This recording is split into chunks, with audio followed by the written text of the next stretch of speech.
La maison ne pose pas de questions. Elle accueille 8 chaises autour d'une table en chêne, 8 verres, 8 silences qui se cherchent. On s'est assis sans se connaître vraiment, ou peu, être trop. Le vin coule, les mots s'ajustent.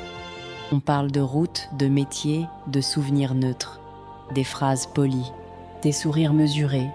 Tout est ordonné, jusqu'à ce que la conversation dévie, juste un peu, une date glisse. Un nom est murmuré.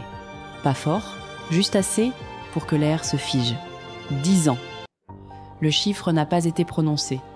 Il s'est imposé, comme une ombre qui s'étire sous la table.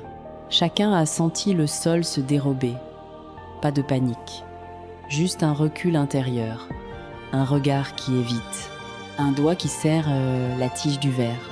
On a continué à manger, parce que c'est plus simple de mastiquer que de répondre. Mais les liens sont là, ténus, invisibles, comme des fils tirés sous la peau. La femme au pull gris a travaillé sur le dossier, l'homme aux mains tachées a témoigné, la jeune femme a perdu quelqu'un. L'étudiant a lu les archives, 8 visages, 8 fragments d'une même histoire, une affaire classée, ou plutôt abandonnée, parce qu'il manquait un nom, celui qui tient le couteau. La vérité ne frappe pas, elle s'infiltre, entre 2 gorgées, entre 2 regards échangés.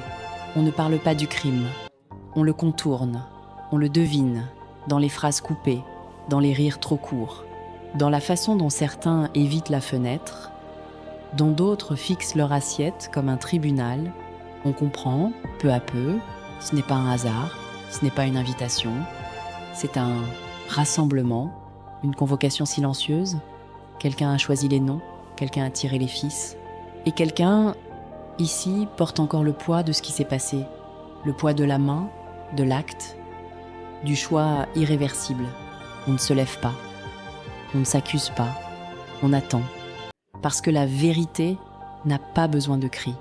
Elle vit dans les pauses, dans les regards qui ne se croisent plus, dans la façon dont la lumière glisse sur les verres, sur les mains, sur les visages qui se décomposent en silence. 8 invités, 8 mémoires, une seule ombre. On ne sait pas qui. On sait juste qu'elle est assise, qu'elle respire, qu'elle a mangé le même pain, bu le même vin, et qu'elle attend que la nuit fasse son travail. On ne fouillera pas, on n'appellera pas, on laissera la table parler. Les chaises resteront tirées, les verres à demi vides, les regards baissés ou levés. Peu importe, le dîner est terminé, mais l'histoire, elle, vient de commencer. Et parfois, le plus lourd des secrets, c'est celui qu'on partage sans le dire. Merci d'avoir partagé ce cauchemar. Abonnez-vous.